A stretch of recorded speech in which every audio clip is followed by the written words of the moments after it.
Hey family, happy Monday. I hope everybody had a great weekend, and thank you for joining me for today's session of Daily Bread.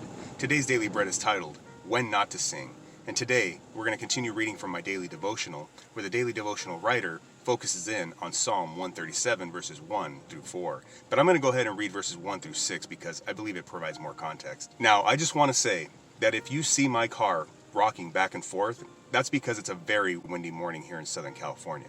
But if I do get caught up in a whirlwind, I know where I'm going.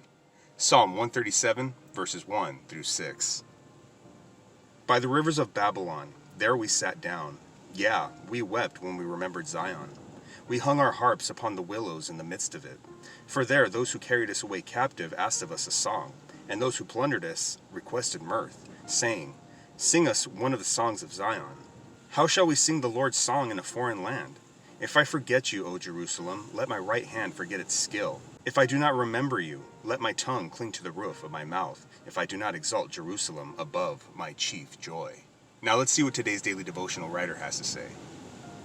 As I write this devotion, unjust wars are being waged and earthquakes are shaking, bringing sorrow and death. It weighs heavily on my heart. The author of Psalm 137 was experiencing even worse. They recently watched the enslavement and destruction of their people, Jerusalem, in 586 BC.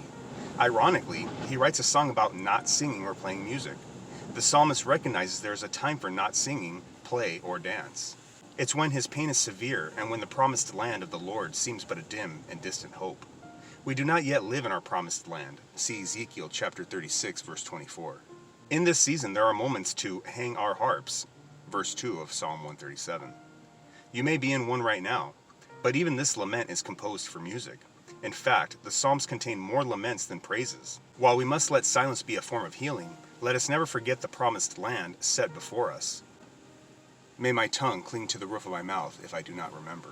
In your sorrow and suffering, remember your eternal home which cannot be taken, that your song may continue. If you would like to capture a mere glimpse of the promised land that is to come, I encourage you to read Revelation chapter 21, verses 1 through 8. And as you do, may the Lord encourage your heart through His word, and may He bless you, keep you, shine His face upon you, and be gracious to you, and give you peace. In Jesus' name.